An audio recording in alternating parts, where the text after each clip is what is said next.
Hello, YouTube. It's me, John Avenger, once again, and welcome back to Movies with Vowels in the title month. And now we have a movie with the letter E. I found it in my basement, and it's a later film in the franchise of Ernest movies. This is one of the later ones he did in 1995, I believe. No, it says 97, but it was around 96 or 97. And it is the one of his underrated ones. Ernest Goes to Africa. Well, being that Black Panther is coming out in a month, I wanted to review more films with that take place in the country of in the continent of Africa, and this is one of them. And Africa will never be the same. Yeah, indeed. Especially after Black Panther comes out, that movie's gonna make a killing. I guarantee it. Now, this one I saw when I was like 11 years old. I was much older. Like this was way past like Ernest goes to jail and goes to school and everything. And it's the third movie that he did with Linda Cash, who plays Renee, who's the nerdy waitress that he sees constantly, and he's flirting with because he wants to be with her. I don't blame her because Linda Cash is pretty cute. And this is a synopsis. Gladly, it's right here.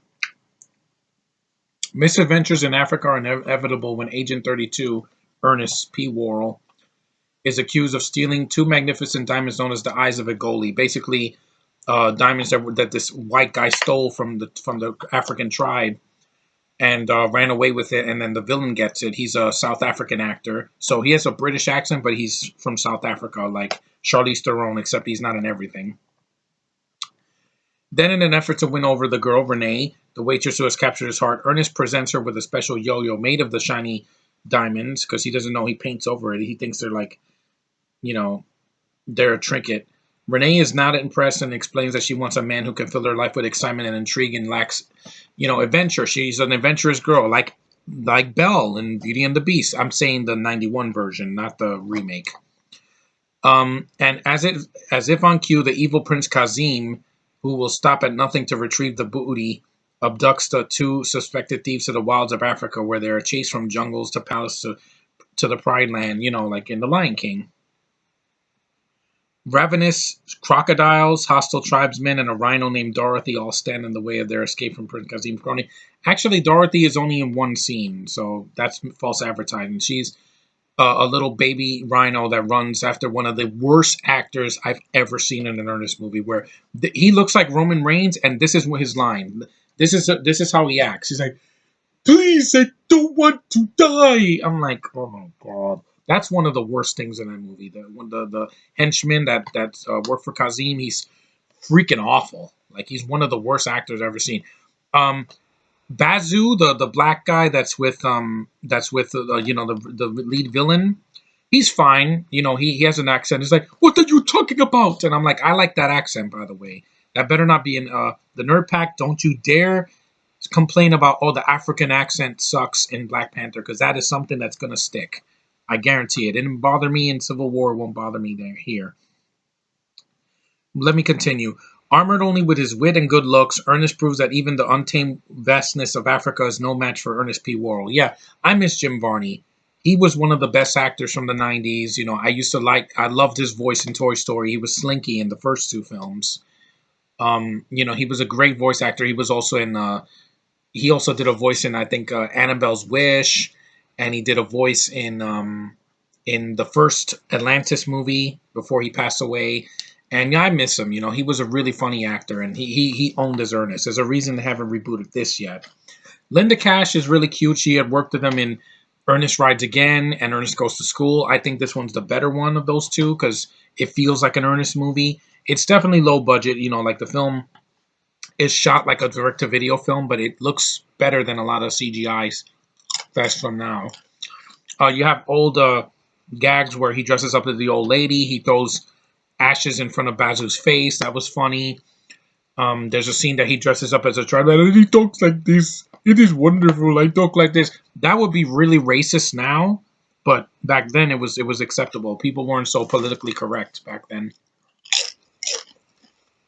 So him and Renee are running through Africa. They go in a golf cart. They dress up the golf cart like a bush, and the villain is like, "What?"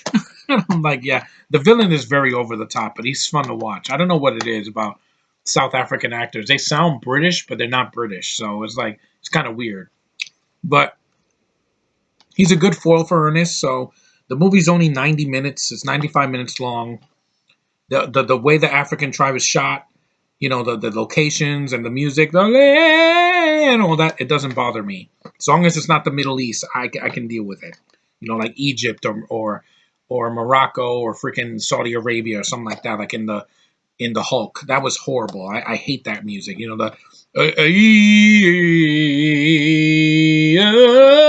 I'm like, no, not that. I'd rather take African music any day.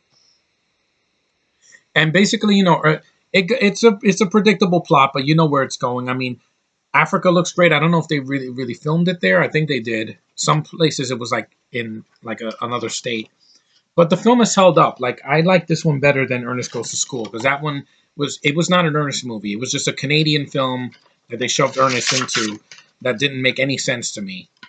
But this one has held up, and it's funny, it's lighthearted, and it's in Africa. There's a lot of gags that work. Some of them don't work, but it's still a very memorable movie. I'm glad I'm finally reviewing it because it's been too long, and it was one of the last ones he made. He did this one, and then he did Ernest in the Army, and that was it. And then a few years later, he passed away of cancer because he smoked. But hey, I'm not smoking, so I should be around a lot longer because I don't vapor. I don't smoke cigars or weed or e-cigarettes. No, I want to keep my lungs clean. But anyway, Jim Varney, rest in peace, sir. I'm glad you gave us a lot of these Ernest movies. They were very funny. You put your heart into it. The films are lighthearted. They don't curse in them. They're not gory, and they're fun. They're fun family films, and I would recommend most of them.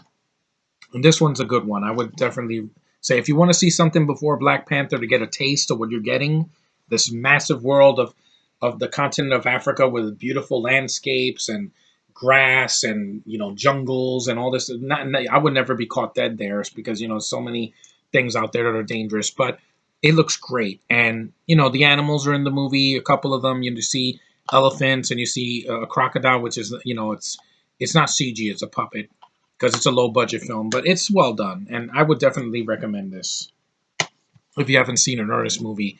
It's a good way to start because there's no chronological order.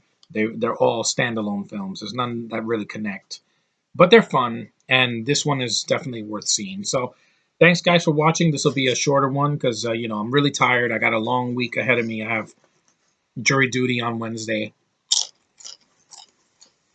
and Black Panther is a month away, and I want to see that definitely. So, thanks for watching. Take care, and I'll see you in the next review.